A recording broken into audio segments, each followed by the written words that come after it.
of it is like, yeah, she needs a friend, but it's not like I'm doing this because I want you to feel better. Yeah. I want you to do this so I don't have to do anything. Yep. Which is not the Sure answer. was. So yeah, it's very clearly like, oh, I got two birds with one stone. Like Yeah. both How I get to convenient. to The test out this situation has toy become. Yeah. and also not have to deal with a sad kid.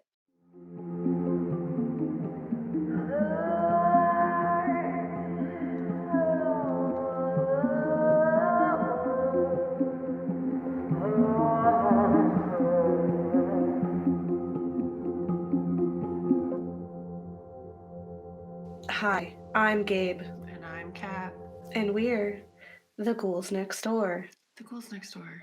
And we are the media literacy show from a horror lens where we explore the real life, historical, emotional, and technological reasonings behind our cinematic fears. And today we're talking about M3GAN. M3GAN with a 3 in their name. M3GAN. M3GAN. That's how you know they're a robot. Yes. If they just called her M3GAN, like without the 3, Yeah. that would just be a regular kid. You could, they Yeah. really This had to is make it regular clear to M3GAN. everybody. Yeah. M3GAN. Oh my Yeah. goodness. Let's say for this Yeah. episode, I'm Gabe, but instead of an A, there's a 4. I love that. And then I'm Cat with a 4, I imagine, or the @ symbol. No, that's a good one. You could just be K and then the @ symbol. Yeah. So today we're talking about M3GAN. I'm just going to say M3GAN again. M3GAN, who is an AI toy companion that gets wonky as it is. We have in the past talked about AI. We have talked about AI toys and children. And I have no doubt we will talk about AI in the future because we're not even Yeah. really talking about like all the AI that it could be, you know? Oh yeah, like my section, I don't talk much about it. Like I feel like the last time we did AI and like kids and like or AI and like its implications on humanity, we talked primarily about like just the robots. We're going to unpack like, are we able to have a M3GAN type doll? I don't do that this time. This time I just talk about children grief because it just seems like our theme was more children focused than robot focused this go round. Totally allowed. Totally allowed. Because I think there's definitely opportunity for us to have a focus in the science fiction world.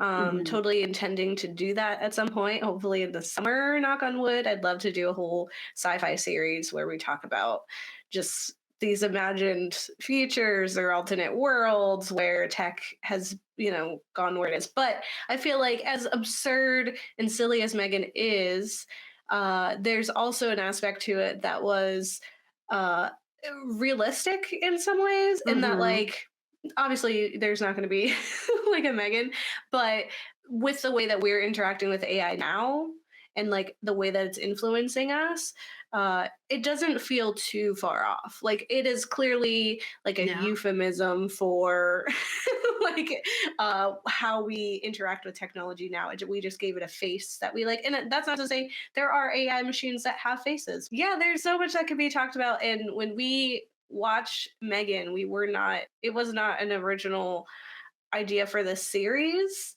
even though it like it was horror and it had a kid in it. We just went in to have fun.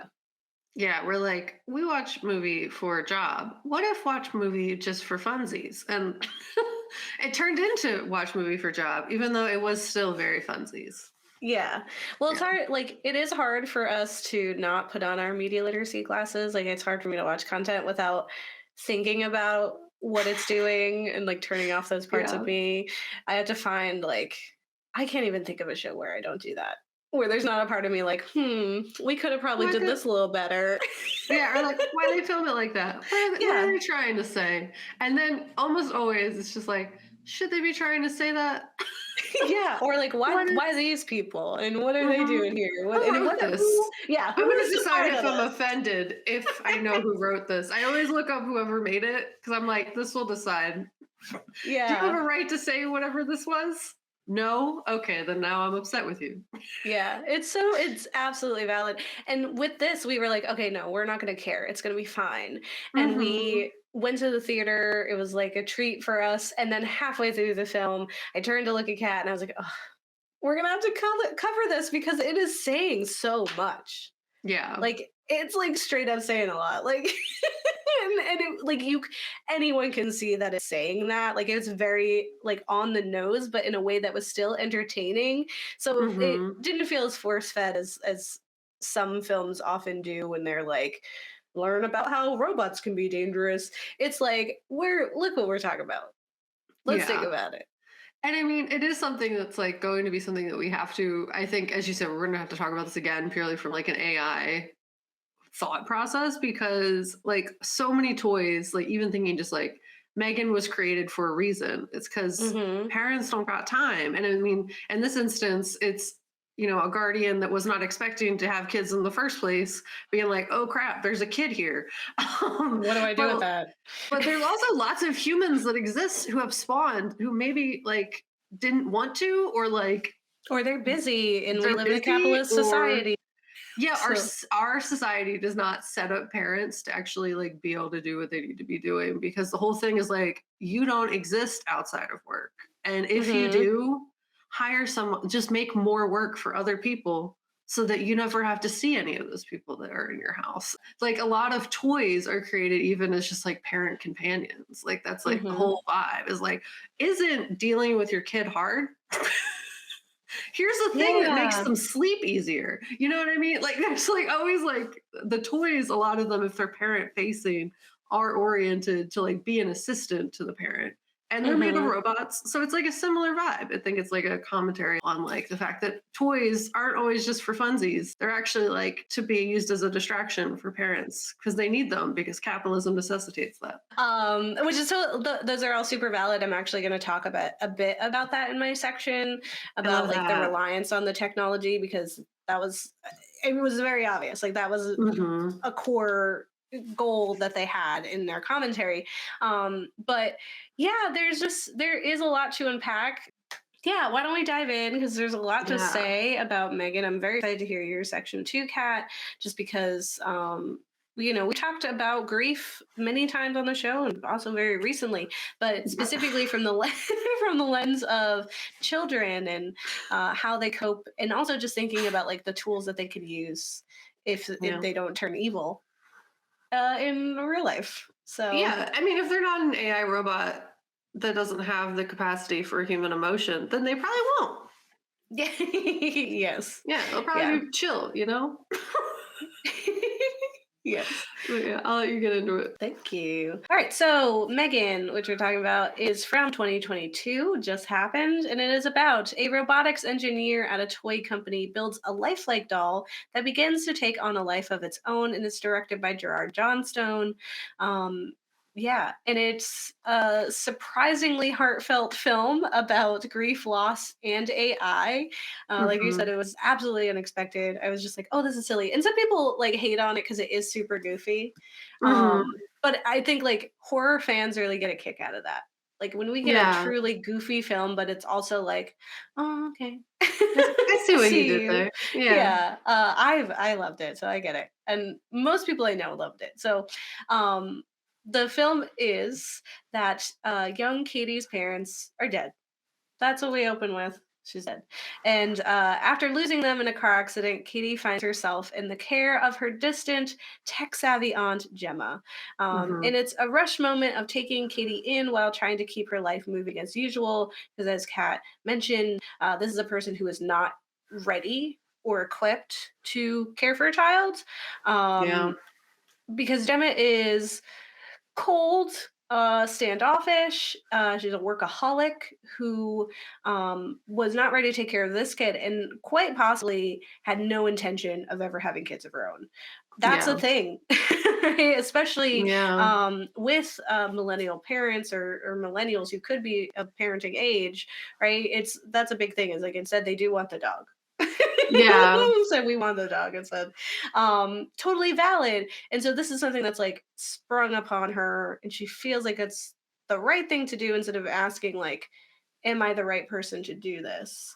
Yeah, Um, it feels like obligatory instead of like I should do this. This would be the right thing to do when it's like there were other options, my guy. And is it the right thing to do? And it's also like that Yeah. question of like, family is super important for sure, but it's not always like the end all be all. And I think Mhm. you really have to question that. But Gemma's capable of doing a lot, and she's very intelligent. And so I think she was like, "This is gonna be fine. I'm fine. So Yeah. this is gonna be fine. Whatever. It's a I kid." got it. Yeah, like Kids, robots, same thing. So, like I design things really. I create life all the time. toys. Yeah. So So I get okay, kids because toys. You see the exactly. connection. She And tried. yeah, and hopefully at the end of this movie she's trying, but Yeah. she's talented and she's terribly obsessed with technology and the toys that she designs. But other than the technical aspects of the toys, she isn't particularly interested in the application of the items, because she doesn't Mhm. make toys because of the joy that it brings kids. It is more just a challenge, or she likes like the technical aspects of it. There's this whole conversation where they're talking with a therapist, and she has these toys that are on display. They're collector's items, so they're not to be Mhm. played with. And Cady, wants to play with this toy, and she kind of has this like rough reaction to her unboxing this very precious item that is just sitting on her shelf and not being used for what it was actually supposed to be used for. But then she's like, Yeah. oh, there's all these things that it was capable of doing, and you're not giving it the respect that it deserves. But it's like, that's a kid, and this is a toy. Yeah. So it reminded me of like my uncle had a lot of collectors, like Star Trek and Star Wars and other kinds of Yeah. toys, and I wasn't allowed to touch them. And he had this like pretty Queen Amidala doll in there, Okay. and I was like, "She's really For pretty." for play? For But play, he is though? like, "These are not toys." I was like, "That's a toy." Like on the back of the box, there's a kid playing with the toy, so I think Yeah. it is a toy, and I'm gonna be allowed, but then not. Yeah. Well, it's like Then later, every adult, like 30-year-old is just like, "Oh, I can buy all the things that my parents said I couldn't have," but then they're, like, adults, so they just don't mhm, have the same play element to it, yeah. you know what I mean? Yeah, it was like, So Mike's, nibblings came over, and I had to, like, distinguish, like, these are toys that you can touch, and these are toys you can't touch. And it yeah. was so hectic for me. But that's, like that is really the thing, is, like, you have to like, that's something I didn't even consider until they were here, and I was like, "Of course they're gonna wanna, like, touch these things. They're toy adjacent, or they are toys, Yeah. but that's not what we use them for." And that's like how Gemma works. Like she just never considered and never had cause to consider what it means to take it in a child. And so when she decides to test out her newest creation, which is an AI life size version of an American Girl doll, on her grieving niece, it's not because she thinks Cady needs a friend at this difficult time, but because she needs a practical test for the device. Part of Yep. it is like, yeah, she needs a friend, but it's not like I'm doing this because I want you to feel better. Yeah. I want you to do this so I don't have to do anything. Yep. Which is not the Sure answer. was. So, yeah, it's very clearly like, "Oh, I got two birds with one stone." Like Yeah, both how I get to convenient. yeah, to The test out this situation has toy become. Yeah. and also not have to deal with a sad kid. Yeah. Like Best of both worlds, so yeah. ridiculous. So I do think a part of it is that she feels ill-equipped to handle the emotions and grief Cady is feeling, because she herself does not grieve. Like we don't Yeah. ever see her cry. But there is scenes like as soon as Cady comes in, um, she just like puts her in this room that's still full of her stuff, like still full of Yeah. Gemma's stuff. Like it she never like it takes a long time before they kind of get into any kind of groove, and even then it's like a problem. But it's just very clear that she's just gonna smush Cady into her already existing life instead of adapting what her life is to fit Cady. And so the way to do that is to placate this child and make it somebody else's responsibility. She could have did Yep. that with like a human, but instead she chose Megan. So Yeah. Megan, Model 3 generative android, is what her name is. Though my partner mentioned that it's for femme bots, those are gynoids, not androids. Huh. So her name is wrong. It should be Model 3 generative gynoid, so her name should just be like Meg. Meg. Meg. But they are an AI companion that learns and adapts according to who she imprints on. And this imprinting happens when Cady places her fingers on the wrist of M3GAN, and from then on, Cady is her master, which is a problem. Children should Yeah. not be the master of such powerful technology that we haven't tested on Yep. anybody or With anything. like no fail safes. It's like handing a kid an iPad with no parental controls. Like, what are you Yeah. doing, my Yes. friend? Well, it's also thinking like when they tried to launch that like AI bot on Twitter, and then in like an hour it was racist and anti-Semitic. It's like Yeah. imagine if you gave kids the internet when they're trying to learn how the world works, and they have all these random people just telling you like this is how it is, and then you're Yeah. not around to tell them no, that's not what we do. Yeah.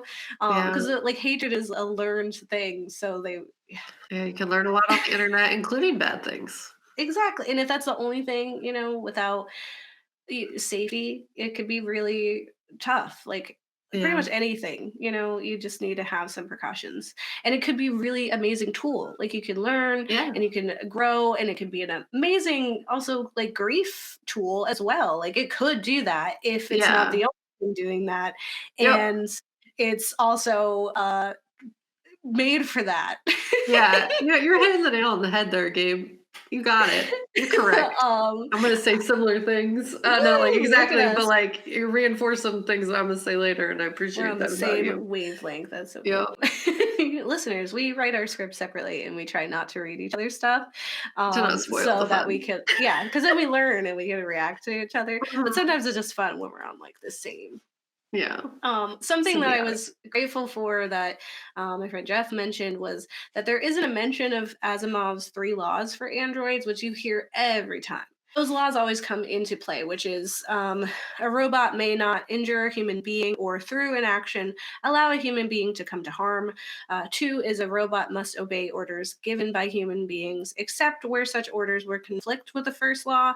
And three, a robot must protect its own existence as long as such protection does not conflict with the first and second law. So it's at the heart, it's like you can't hurt humans. You have to listen to what they say and you have to make sure you're safe. But if what someone Not. says is Yeah. hurting someone, you can't do that. And if protecting yourself is hurting someone, you can't do that. I mean, it's an integral part of any Android media. Mhm. When we're talking about AI, like this understanding of like we're going to implement these laws to ensure the safety of humanity because we're kind of giving them a lot of power, and they at some point are going to surpass us, and so we need something to assure that we're going to be okay. And so that was a part of Isaac Asimov, who's written amazing science fiction literature and done those laws as a way to keep them in check. However, almost all AI gone wrong films Mhm. feature these three laws will eventually get to the point where an AI learns that the best way to protect humans is to remove them from the equation since they are their own biggest threat. Right? Facts. I watch iRobot a lot.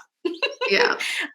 And that really is like the one of the biggest things for them is becomes conflicting when it's like, okay, I have to preserve myself, I have to preserve people, and I have to do what they say, which is to preserve them, but they're hurting themselves. So Yep. and in this case she doesn't have those three laws. Like it literally, like they're just like she wouldn't hurt people, like There were literally no fail safes. They were just like, we made this robot and we're not even going to test it. We're literally going to give it to a human child with no precautions whatsoever. yeah, like Gemma's like we can like override it from the computer, and I feel like Yeah. the people she's working with are like, well, what happens if you can't override? And she did like the thing in like the documentaries where they're like stumped and they like look away and they don't answer the question and it just keeps going. Where Yeah. it's We're like, like, what if she becomes sentient and can override your overrides? And she's like, we hmm. don't talk about that. Like, we don't talk about our grief. That's not It's the going to same thing. happen. Yeah. Okay, I'm too good for this, and I'm on a deadline. And we need a lot of money. So yeah, they don't explicitly talk about it, but it is kind of like at one point one of her coworkers is like, she can't harm a human, but they're like, what do you mean? They're like, nothing says she can't hurt a human. And her killing is so fun. It is very Yeah. silly. Instead of the like humanity's worst threat, Megan Uh-huh. learns a twisted way to protect Cady specifically and becomes her sole companion and a coping mechanism that ultimately stunts her emotional growth and healing. You're So she's physically hurting people, but she's also damaging Cady in very specific ways and forcing her to close herself off and no longer want to interact with humans, because why would you when you have someone who gets you? So yeah. I did love like there's a part there's like a montage of Megan essentially mothering Cady and going through all these things, and she has to tell her to flush the toilet a bunch, which is also a thing as someone who's not a mom. I didn't think about the fact that you'd have to like tell a child to do You that a do, yeah. bunch. That's a thing. So I was like, you just think like, but at one point there is a little like aggravation in Megan's voice. Like Megan is the most human like android I've seen, where I guess besides Ex Machina, but where she's like, you have to just flush the toilet, Cady. Yep. And I was It's like like, when you ooh, miss it's like when you miss a turn too many times and you think your GPS is getting sassy, yeah, you know? rerouting. You're like, "Wow, okay, I hear you. I'm gonna do it. I'm gonna turn. I promise." Actually, a funny story about a map making weird personal choices.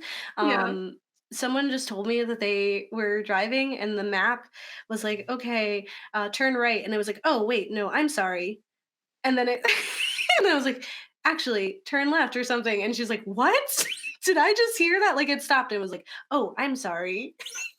Like it told Oh her the my wrong goodness. directions and then stopped. And she's like, is that new? What is this? Am I in the Twilight Zone? That's scary. If my That's AI did that, crazy. I'd be Or scared. it's not AI and it's just a person voice acting your directions to you. That would be also Wild. very funny. But Yeah. also if it is AI, that is really crazy because it's like, "My apologies." They might be like putting it in to make them more like relatable and like human, but then it's It's scary. You don't want creepy. them to be that You don't want them to be relatable. your friends. Yeah. Yeah. There's a new AI for Spotify called DJ. It's called if you look up DJ, he comes up and he says your name. So he's like, "Oh, hey Gabe." And I was like, Oh I god. was like, "Oh no." And then he's just like, "I'm going to do all these mixes for you." And he's like, I've been listening. Here's some music that you were listening to a few months ago, and I'm like, I get it. You're really wonderful, but I'm like, you're a little too cool, man. And don't say my name like that. It's scary. Oh my It's goodness, I've never scary. seen this. Okay, I have to You look it got to use up. it on your app on your phone. Okay, I will. Well, maybe we could have it at the end of this episode. Stay Yeah. tuned. We'll have a clip of Kat turning it on, and so we could hear them for the first time. I digress. Uh, the reboot of Child's Play in 2019 featured a similar AI companion for a child.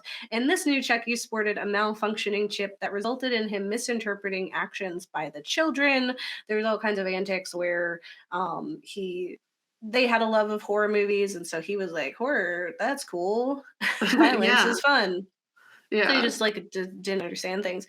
But he also has a whole thing where he then, because he's AI and we have so many pieces of technology that connect to each other, it's like I have my watch that connects to my phone that connects to my computers. And so like if I leave my computer behind, my watch is like, you left your computer behind, it's gone.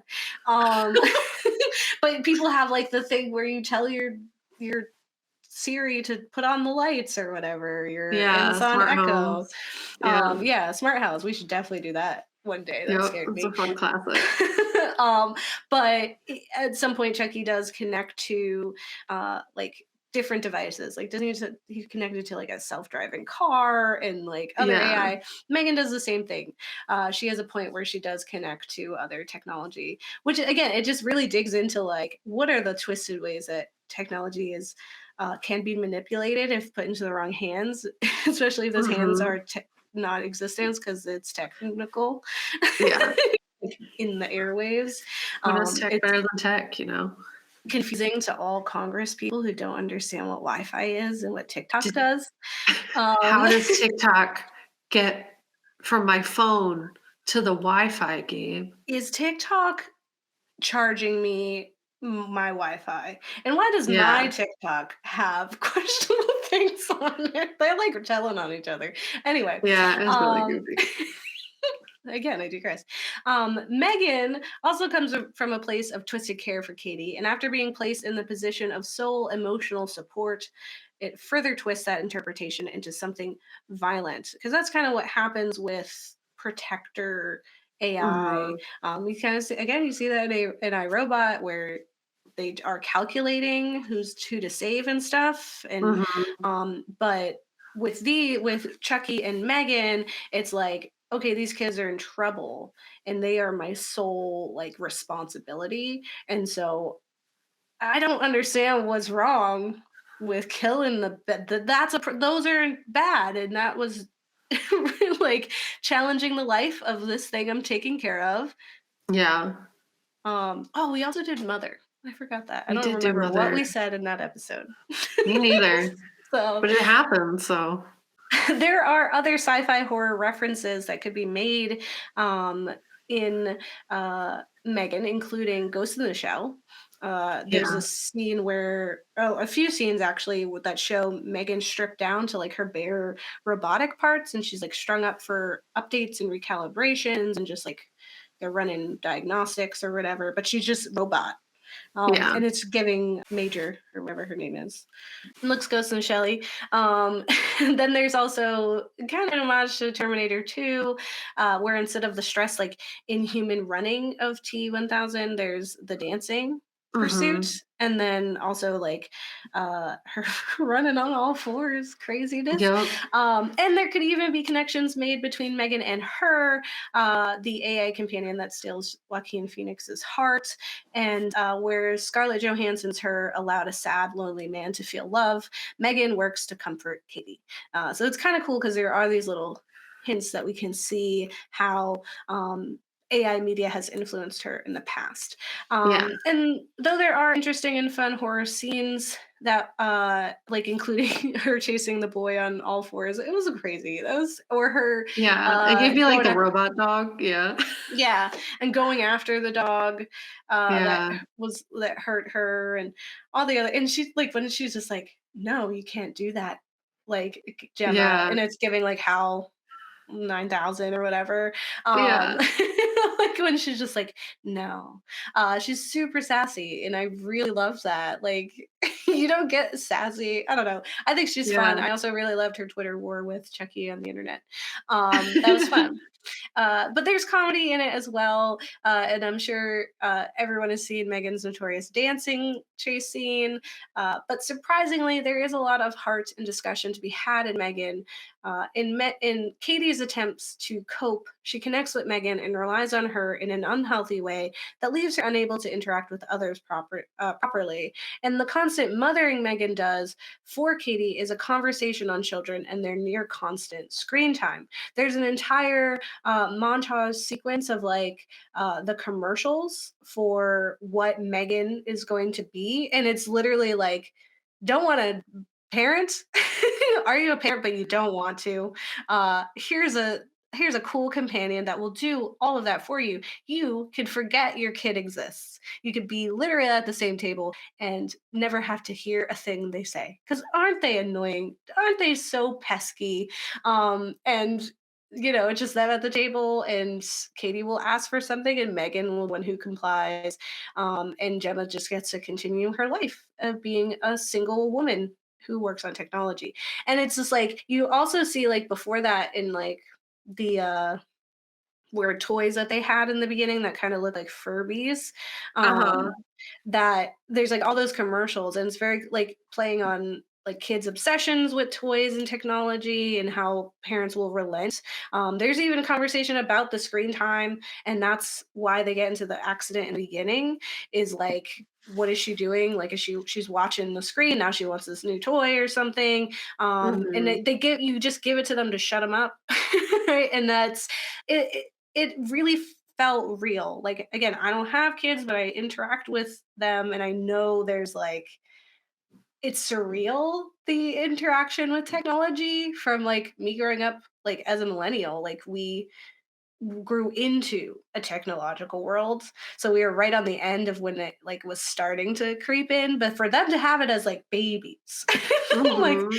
like we live in a world where children are interacting with technology at younger and younger ages. I sound like a Yeah. grumpy old person. I'm not. I think it's really cool. Yeah. Genuinely. And because it could be an amazing tool. It could encourage learning and growth. It could stimulate, it could make you feel things. um, we've talked about technology so many times in the show. It really can do awesome stuff um, Yeah. if it's used correctly. But Yeah. Gemma, in her inability to properly care for Cady and her feelings, has instead essentially left her alone in front of the TV to raise herself. Right? Yeah. It's just like you put her over there, you put on her shows, you leave, and you're like, she'll figure it out. Yeah. And then you're like wondering why she has like commitment issues or can't Mm-hmm. understand people's emotions It or does not like her comprehend your own. feelings. Yeah. Yeah. Yeah. Like, oh, I'm sure. And though the therapist in the film isn't much better than Gemma, um, because she doesn't quite protect or advocate for Katie, like she does in a loose way, but it didn't feel like she wasn't really doing it. And it kind of just felt like she just wanted to be an issue without also understanding how ill-equipped Gemma is and coming from it from that point of view. Like she just tried to make Gemma seem like she's a villain. Um, and that's just gonna make her closed off and standoffish even more instead of like, okay, how can we build this together? Yeah. But we do have to wonder about the effect of Megan's parenting and what that has on Katie's growing mind. If she didn't even like, even if she didn't turn evil, like there Mm-hmm. would have been problems with this tactic of just like hand my kid over to the computer person to raise Mm-hmm. and I'm sure she'll be fine. But ultimately, Megan is a hilariously gory horror film with a lot to say about the future of kids and tech, about loss and grief, and what it means to be a family, Yeah. because it's super complex, super messy, but ultimately very fun. Yeah. No, it's like a very good time. It definitely it's doing a lot with like what would reasonably seem just like a silly fun time. And there's just so you touched on a lot of it, but a lot of just like Gemma isn't necessarily like a villain. She just needed to recognize where she was failing and like instead of doing what she thought was good for her, did what was right for Cady. And that's like what's frustrating about the movie. Like Hmm. that's the only thing where Yeah. I'm like, but like they did it on purpose because it's a commentary. Like it's not like a critique to the film. It's more like, oh wow, they did a really good job showcasing. They're like one. Yeah, so it's like it is really hard to be a parent in capitalism because there's like literally no time to actually do the Hmm. parenting. And like you're never really given time for yourself either. So it's like you don't have the time to do the things you need to do in terms of healing or getting therapy or like doing or feeling like happy in life because Yeah. there's just no extra time. The only time you have is work, and then the second you're not working, it is reasonably hard to have to like manage an entire human being that has tons of needs and Hmm. actively like And relies on loves you. you. Yeah, relies on you, loves you, wants your Yeah. support, like is like you're their world. And Hmm. like that's really challenging to have to Yeah. navigate. And So it's like super I totally unfair get for how we her. get. Mhm. Like she Yeah. was not in any way. That was never her life that she planned. But that doesn't mean like you shouldn't be held responsible for not providing it. And I think in the end she comes around to that. Like she Yeah. hears what people are saying is like, oh, oh, okay. Yeah, because it's like a whole thing. It's like if you don't want this, then just don't want it, and that's totally fine. But like if you do want it, then you got to step You up. have And to I feel want like it. towards the end, she does decide that she ultimately does want to be there for Katie and like wants to be a parent for Katie. But like it takes her a while to get there, and I mean that's reasonable. There's growing pains. It just is really unfortunate that those growing pains happen at such a pivotal and like traumatic point in Hmm. Katie's life. Yeah. That's where the main problem is. Like, it would make sense if like she was just like it took a minute for her to adjust to having to like alter her every day to She just had accommodate a no child. intention to do that. Yeah, and it's like reasonable that that would take a minute, you know. Hmm. But like because of the situation. It's just that is such like a damaging period because she's also like dealing with the grief of her parents, and Yeah. the loss of her parents. So Yeah. We can't all yeah, be Lilo's sister, Nani. We can't all be her. yeah, You yeah. can't be best guardian, you know? Yeah. Either way, the film like does a really good job exploring that. And it's like not anything like as I said, I'm not trying to paint Gemma as the villain. Like she's not like she's also just dealing with this.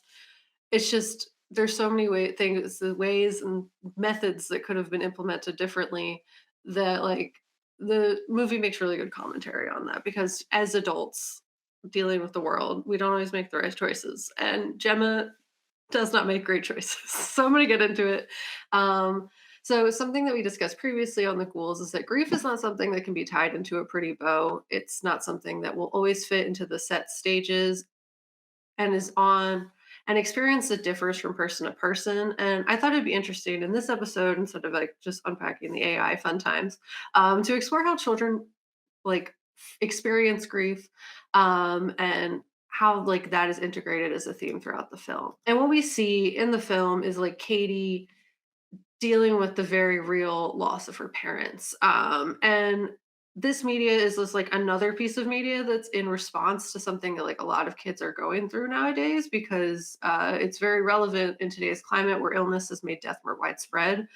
That there are like many caregivers struggling with supporting their children during this time, specifically around the area of grief and loss. There have been like a lot of uptick in books and movies made with those themes to like help parents and kids navigate that process because like we live in a world where we really can't like we don't have the time to be Mhm. there for the people we love as much as like we need to.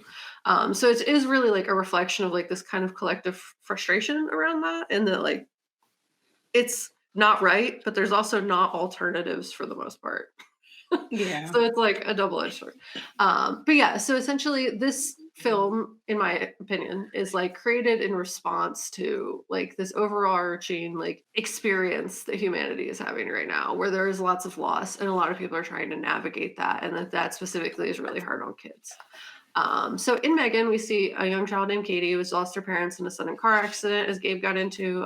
Their entire world is additionally flipped upside down when they are moved to an entirely new place with caregiver Gemma, who is doing their best, but was not at all planning to take care of a child ever. And it's evident. And it's like, that's totally fine. But now you have a child. So, like, what are we doing?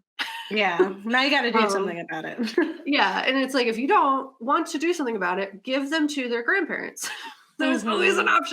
option. So yeah, an immediate problem that's presented to us in the film that just like further alienates Cady and makes the presence of M3GAN and absence of Gemma even more frustrating is the main reason I put their best in air quotes.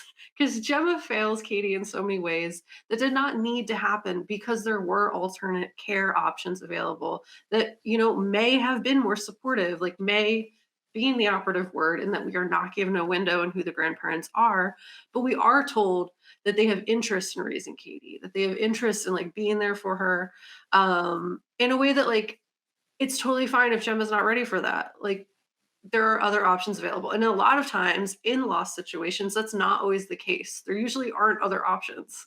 So like the fact Mhm. that there are, and she's just like totally like, no, I Yeah. get it. It's I tough, think but it's like like a it's pride thing, and then you don't yeah. want the kid to think you don't want them, but it's like that's not really it. Like you could still be a part of their life, but You can don't still be mess best them up. aunt. Yeah, no, exactly. And like the film positions the grandparents as this alternate caregiver the entire film, and I'm wondering like the whole time, like why do you not let them? But we're Mhm. given a quick answer that they live on the other side of the country, to which say, if that was really the issue, you still moved her to a different area anyway, forced her out of homeschool because you didn't have time. So like, why does it matter where that happens? Either way, it's traumatic. At least Mhm. maybe at the other place, she has an attentive pair of adults, like more than one human, to like look after her. So for whatever Yeah. reason, it's fine. It's fine. It's what the movie is, what it's trying to tell you about. So for whatever reason, Gemma neglects the newfound parental responsibilities, but also denies alternative care. And it comes down to impact over intent for me. As I said, Mhm. she's not the villain, but she does harm and is a problem. So the first point of contention is not necessarily Gemma's fault, but it is an additionally traumatizing thing that after losing her parents, Cady is forced to relocate to a place that is entirely unfamiliar to her. Like in terms of like trauma and loss, it is super recommended, if possible, not to disrupt a child's entire world and alternative support systems like school, friends, neighbors, etc. Even just like daily routines. Those things are like super essential in like helping the child cope, you know?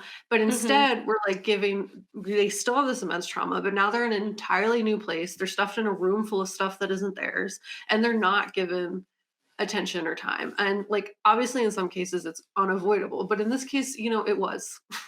Mhm. So the part of that the issue is that if you're going to disrupt a child's entire support system, you need to make up for that lack of support with intentional care, connection, and attention. Additionally, Gemma doesn't provide Cady with alternative forms of support from other humans and isolates her even from other family she does, in fact, have. Like, she doesn't give the grandparents an opportunity to speak to Cady, see Cady. There's like really no effort put there. And it's just like Mhm. just a weird thing. I just don't understand why. Like, you could at least like have her talk to them on the phone. I don't know. Mhm. And it's also a movie, so like maybe we don't get to see that and she does. I don't know. But Gemma does not give Cady the care that she needs. And honestly, like Loki like neglects her the entire film. No, high Uh key. High key neglects her. Like she just is not there. She leaves her at home by herself. Like it's a whole thing. Because like I get it. She's dealing with the loss of her sister in her own way, and that exists, but it also like she has never had to care for another human in the way that Cady needs. And like it's just so glaring when you see like just the way she takes Cady in. So what is additionally frustrating is it doesn't seem like this comes from like necessarily a lack of love, because she wants Cady there. It seems there's like moments where there's like, oh, I do like care about this kid, but there's just such a level of like ignorance and lack of understanding that like exists the entire time. And it's like there's also instances where like you could have researched and you didn't. Mhm. So when the caseworker informs Gemma that she may not have known what she's taking on, Gemma immediately becomes defensive and honestly performative in trying to appear like a loving guardian, like awkwardly and ingenuinely. Gabe described it like in the toy scene where she's like, Mhm. "Of course you can play with this. I never said you couldn't." It's like, "Yes, you did, but yes, you did. Don't Yeah. act fake in front of this lady. What are you doing?" But we get why, because she doesn't want Cady taken away, and it's just like it's awkward. So unfortunately, what Gemma does in the movie is actually fairly common when dealing with loss. In fact, many adults in the lives of children have a hard time caring for a child while processing their own loss and grief. In an article on American Academy of Child and Adolescent Psychiatry titled Grief in Children, they say that adding to a child's shock and confusion at the death of a brother, sister, or parent is unavailability of the other family members who may be so shaken by grief that they are not able to cope with the normal responsibility of childcare. An adult's inability to process their own feelings on the grief, unfortunately, can just like add to and like exacerbate the child's adverse reactions to the grief. So the absence of supportive figure can lead to just like overall regression in the child, Mhm. that as a like response within their minds and bodies to make their care needs more obvious. So they're realizing they're not getting what they need and they're in a state of stress. So their body and their mind activates and is like, all right, I got you. We're Mhm. going to make sure we're heard now. So this usually presents itself when a child is grieving in the form of like acting younger than they are, or speaking in baby talk, or kind of regressing back to an earlier age. Mhm. Kinda like outwardly being like, "I need help," with things that, like, they usually didn't need help before, but, like, it's just a response to them being like, "I need attention and affection and Something. care Yeah. because 'cause I'm, like, sad." And their body can also respond in like subconsciously in a response to the grief that signals the adults around them like we need help. And this is usually shown in a child like wetting the bed or having other physical responses like stomach pain, headaches, etc. Sometimes hives. It's like a body's response to stress as like an outward call that's like, oh, you can't ignore this. So for a child Katie's age that we see unfold, basically what we see unfold for the child Katie's age is just 9 years old, I believe. It's Mhm. pretty spot on. And in an article on kidshealth.org titled Bereavement Reactions of Children and Young People by Age Group, they unpack this, as I said, by age group. So Cady being 9 years old, between the ages of 5 and 12, is stated to exhibit the following possible reactions to grief. And I'm going to kind of outline like the things that are common and then the things Cady does do. And a lot Mhm. of them she does. It's pretty spot on. Yeah. So it's like maybe they read articles before making the movie or something. Yeah, that's so cool. So if you're reading the blog, I put what's said in the article in red and what Cady does in black. So just in case. Mhm. So common reactions, blaming themselves for the person's death, looking for or sensing the person's presence. I didn't see instances of that, not that I remember at least. Um, but I there, think the blaming themselves, I think yeah, she did blame that car accident on herself. at the beginning. Like she thinks that she was distracting them. Okay. So yeah, so then she does do that at the beginning. The next thing is being distracted and forgetful. That does happen. I remember like when she's like sitting at dinner and Gemma's like, "Did you do this?" And she's like, "Oh no, I forgot." Mhm. So that's a symptom, or at least like a reaction. Having increased anxiety for their safety and the safety of the people they care about. This is a big yes. When Megan is not around, Cady like panics and worries about her. So Mhm. this definitely happens. Not wanting to be separated from caregivers. We see this in Cady's intense attachment to Megan. And a Mhm. big piece of this is like we're not seeing this same emotion connected to Gemma because Gemma and her aren't connected because the second she gets there, she's like, this is a lot. Here's a toy. Yeah, the Megan is So 100% the caretaker of Cady. yeah. Yeah. And then another thing is not wanting to go to school. This instance is like kind of hard because like she was I already get her. homeschooled.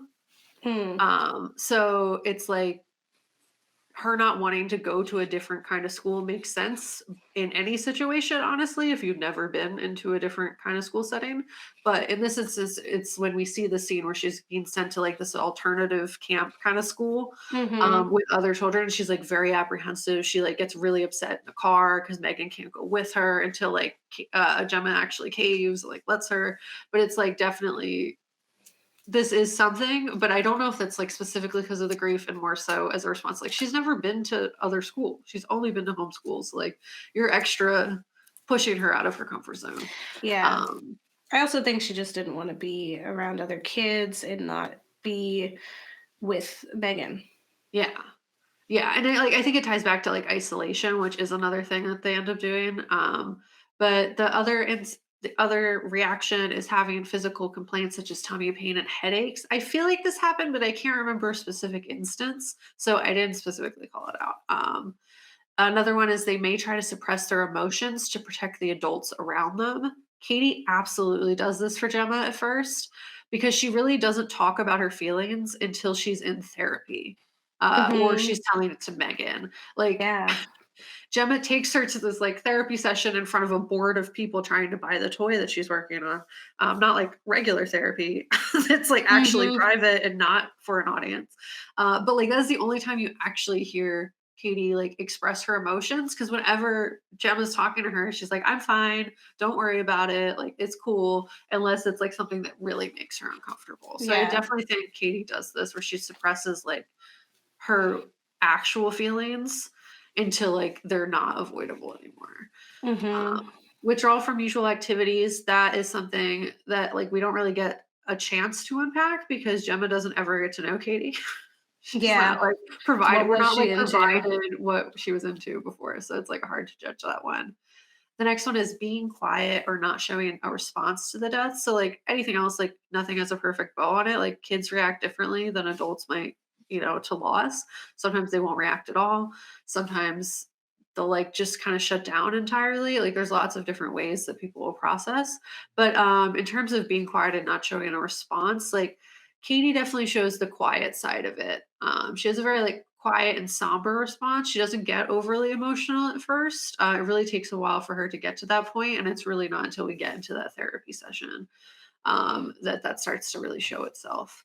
The next one is feeling strong emotional reactions such as anger, guilt, or a sense of rejection. I say yes, absolutely. After the introduction of M3GAN, without the emotional support from Gemma, Cady's rage and feelings of rejection increase a lot. And if Yeah. anything, kind of like what you were saying, Gabe, where it's like Gemma didn't want to give her up because she didn't want her to feel like she wasn't wanted. Well, she already felt like she wasn't wanted because you threw a Mhm. doll at her and like literally never spend any time with her. So she feels like a burden to you. So like obviously this feeling of rejection is potent and you can tell in like how she like reacts to just every situation that she gets put into after she kind of has M3GAN as a support system. And also like anytime M3GAN is like possibly taken away. The next one is like obvious behavioral issues such as aggression, tantrum, defiance, getting into trouble at school. Absolutely, yes. After the introduction of M3GAN, does Cady experience all those things? Um, may try to please adults and take on adult responsibilities. I wasn't sure about this one. I basically say like her acceptance of whatever Gemma is asking her to do, despite the fact she's unhappy, showed that for me. But like there were instances where she was like openly defiant. So not entirely sure.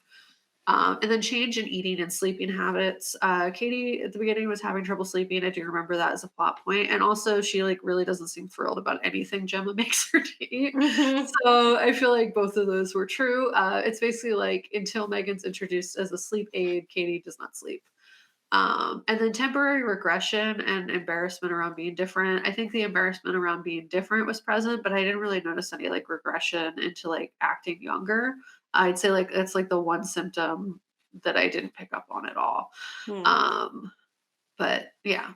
So the article goes on to describe the ways to best support a child of that age who's experiencing grief. And I will say, none of what was recommended of the things listed are things that Gemma did. She did none of them. And Hmm. it's like really interesting because for how intelligent and prone to research she is, it's just surprising how little she uses the technology she creates to like learn how to best support Cady. Like she builds robots, but can't Google how to support a grieving child. It's just really weird. She can't be bothered to do that. That's where I'm like, it's just like it's like intentional ignorance. It's like really rude. It's neglect Mhm. Yeah. ultimately, Yeah. but Yeah. what it is. So if you're dealing with grief and loss with a child, there are some ways to support. And again, I'm going to go through like, does Gemma do this? And the answer for almost every single one is no. So just as spoilers for the next 5 minutes of your life.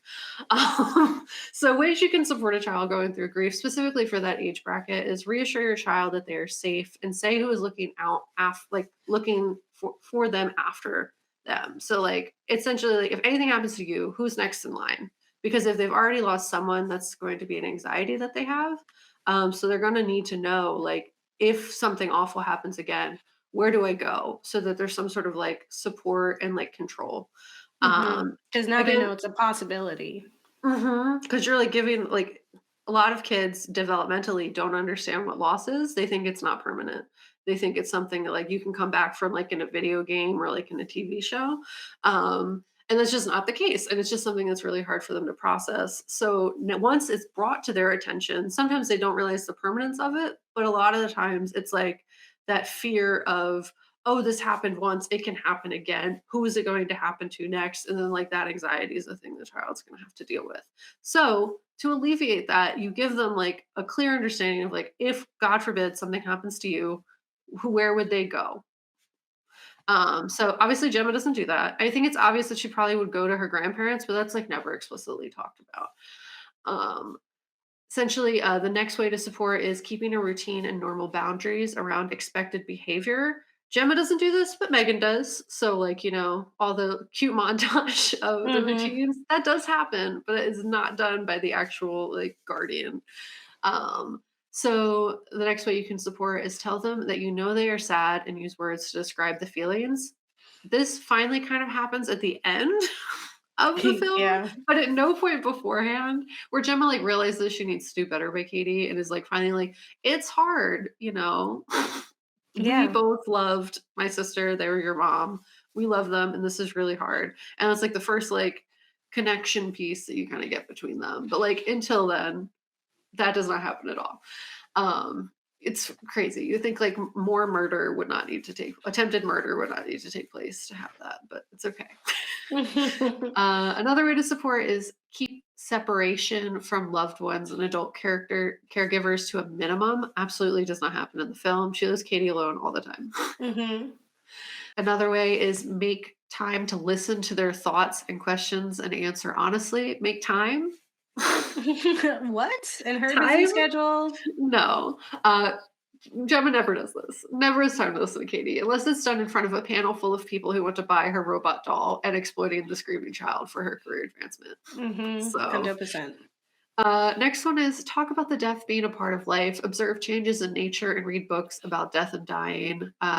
They don't spend time together, but this is something you could do if you're in the situation, which would be helpful for the child. Mhm. Next one is include them in planning of a like funeral or like honoring kind of thing, to talk about whether they would like to do something as part of honoring that person who has died. In another article that I found that I'll link in the blog, they talk about like, you know, if they don't want to go to the funeral too, giving them other options of ways that they can like honor their memory, but like don't force them to go to a funeral, because Mhm. that could just be very traumatic for them. But Gemma also doesn't do that. Another one is make a memory box, scrapbook, or photo album together. I don't remember No. that taking place. No, she just, like, uh, erases them. yeah, because it's like that's her way of coping, and that's like I'll get into it in like literally 2 minutes. Mhm. So, encourage play. This is a natural form of communication and an opportunity to process what has happened. This is the only supportive thing that Gemma does for Cady. She does request play. She does make a space for play in giving her M3GAN. And this is like the really only supportive thing she does in providing Cady with a toy.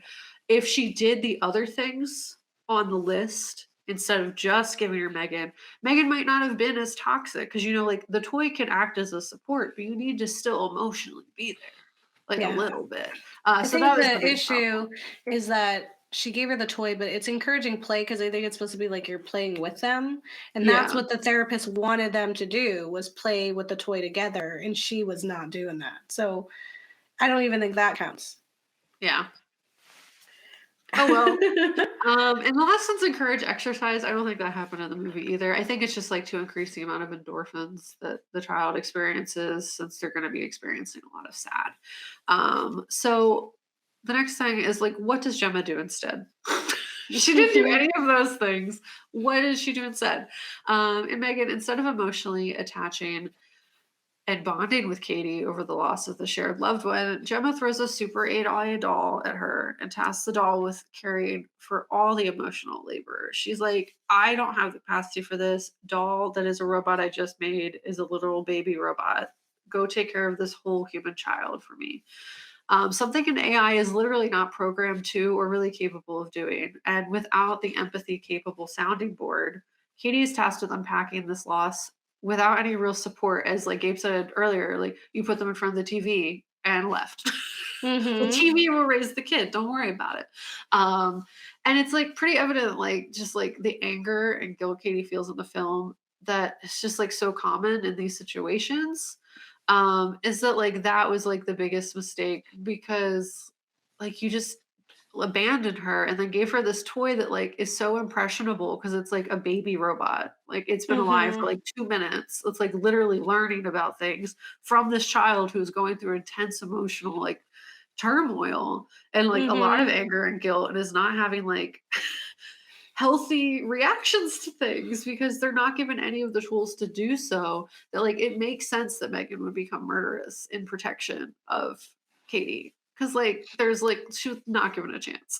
Mm-mm. So if M3GAN is Katie's main point of play, the anger Katie feels is something that would very obviously transfer to M3GAN as a toy that was tasked with her protection as well as being Katie's main emotional support. And in my research, another commonly asked for support for grieving children is modeling healthy coping mechanisms. And in Gemma not exploring her own grief or feelings or showing really any empathy or emotional attachment at all to the situation, she unintentionally is mirroring a very toxic way of coping. She is telling Cady, like, don't feel. Mhm. Don't feel, just do. Just keep go. Just go Yeah. forever. And then eventually it won't matter. And like what actually is very common in those situations is that like, yeah, it's totally cool occasionally to distract oneself with self-care activities or to work hard and like distract yourself with like normalcy, quote unquote. Mhm. But like Gemma entirely engulfs herself in work, detaches from her emotions and the people around her, and is not facing the reality of what she's taken on until it's almost too late. In a way, Megan's murderous rampage could represent that in grief and trauma, there are people who get hurt along the way in ways that cannot be undone. That there are ways we cope with things that do permanent and lasting damage to our emotional responses and physical well being, as well as those around us, pushing down all the bad emotions until they bubble up into an explosion of harm. And that's like kind of what Gemma does. And it's Yeah. unfortunate. It's unfortunate because it's like, we get it. You're going through it, but also you have to take care of this kid who's also going through it. Yeah. Yeah, that's so real. Like he's saying the murders represent how we hurt people. That's super cool. Like that Yeah. you made that connection. Thank Not you. cool that it happened. Yeah. Well, You because know? it's like, if you think about it, murder is irreparable harm. You can't undo it. Just like you You can't can. undo emotional trauma and damage. You Yeah. can be forgiven for it, but you can't undo it. You can't go back in time and be like, I didn't do that. No, parents think they can though. Yeah. Some parents do. So it makes Uh, sense. yeah. Yeah. It's Yeah. so crazy. I think like yeah, it was such a good film. There's so many things to talk about. It's funny. It's self aware, which is funny to say about like AI. And it was just hilarious. It was so absurd that it cushions like the lessons that you were getting. Yeah. And yeah, even as like there was parts to Gemma that I appreciated, just like in her like love and fascination with technology. I thought that was really cool, and it was clear she just really didn't know what she was doing, and it just never Yeah. occurred to her that she shouldn't be doing this. Um, and Yeah. it wasn't until she figured that out, and then she was like, "Oh, oops." So, Yeah. And it's yeah, because it's like it's tough because it's like it's no judgment to like the want of not having children. Like, but like if you're having hmm children now, yeah. Now give you gotta do children to something. someone else or do something. Like you can't just not do something if the child's there now. And Mhm. that's like Like, it's that's the too tough late. part. Yeah. It's too late to not do. Yeah. Yeah. Super true. And yeah, I highly recommend, definitely go watch it. We didn't I don't think we really spoiled too much. It's more of just like she's a doll, goes bad. Everyone knows that. So, Yeah. Even if um like you did get a little spoilery, like you still would enjoy the movie because it's just like a wacky fun murder time that like is surprisingly deep. Like it yeah. we didn't like you would still fully enjoy the movie knowing what happens. It's not like the kind of movie where there's a big twist and you're like, Yeah. darn, I'll never get to Aw. experience that again. Like it's not Yeah. that. It's just Yeah. a fun No. time. You get what you get. And yeah, I think similar to Child's Play 2019 and how those deaths were, I think, significantly more gory and crazy. I would agree. But I also felt big emotions for the characters that were happening in there. I'd say not as much. I wasn't as connected as I am with Cady and Megan and them. But Yeah, I would agree. yeah, very similar. So it just felt to me like, one of the biggest things with Child's Play was we were saying like, does this have to be Chucky? Like, did it need to be Chucky to be just a murderous doll AI thing? And Yeah. Megan showed us that it didn't need to do that. Yeah. It could have It been could a have been different any murder doll. doll. Yeah, any Yeah. AI murder time. Yeah. It's a fun movie. I had no complaints about it. It was more so just like, oh, seeing this unfold though hurt me as like someone who cares about kids. Mhm. That's like the Mhm. only thing. And also like cares about like robots who have feelings. But Yeah. also I don't know if it ever positioned Megan as like actually having feelings. So it was like kind of vague throughout. I couldn't really tell if it was like this was just in her programming or if she was actually like sentient. It was Yeah. hard. It was a hard line. Like I She don't know just if it seems was evil all the time. yeah, like she had like free will of sorts, but like it didn't seem like it came from a place of like I have sentience and emotional capacity. Yeah, I I don't think there know. was part of it was like I do think she cared for Cady. Like there were times where when Cady was opening up to her and she like Yeah. sings the song. What a weird time that was when she was singing. Yeah. It's wacky things. Like I just feel like they're like, what can we do with this? But when she opens up, I feel like that's felt like care, but at the same time, it felt more like ownership of Yeah. Cady. Like instead of like Cady is your owner, it was like, no, this is my thing. This is the Human. thing Yeah. I'm responsible for. So get in line, Yeah. like figure it out. I'm taking care of it. I'm keeping it alive. I'm killing things that are trying to hurt it. Yeah. But not like, oh my God, I love you. Like that never came Yeah. across for sure. Yeah. And it's just like, it's tough because it's like no one talks about their feelings. And I don't know. I think that's like also a theme. That's the problem is that no one says how they actually feel until No. like it's like really a lot of damage has been done. Um, Hmm. so the whole moral is like go to therapy. Go to Talk therapy. about stuff. Talk about your feelings. If you don't got therapy money, do things like write or draw or like Hmm. unpack those emotions. Or do your own research. Yeah. um yeah, and definitely watch the film. There's a lot of really creative things that happened in it that were exciting, and it is funny and it's super silly. It's you won't don't have to go in with your media literacy classes. They really just do all of that for you, and you can still enjoy Yeah. it, like if you're not getting too deep. But I'd say if you're listening to us, you probably already have those on, so Yeah. Yeah. But yeah, stay tuned for the rest of this series. We got 2 more episodes for The Kids Are All Right.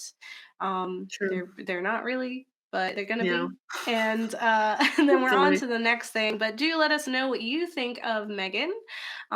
If you have suggestions for other AI films that you think we should cover, um, who do you think would win? The Megan versus 2019 Chucky. Chucky Oh or my god. Megan? It's a good question because they both like control stuff, so it would be a battle. Yeah. It would be a battle. I would, yeah. um, but don't get married. Don't let your kids. Yeah, Oh. yeah. Or the Raise robot them? raise them, Yeah. and now Yeah. they're emotionally stunted, and that's hard. Oops. Sorry. Oops. Oops, the babies Oops, hurt. all trauma. Okay. Bye. Hey, what's going on, Kat? It's really great to be here with you. I'm Xavier. My friends call me X, and from this moment on, I'm going to be your own personal AI DJ on Spotify. Yeah, I'm an AI, but listen, I don't set timers. I don't switch on your lights. I'm all about music. That's Your good. music.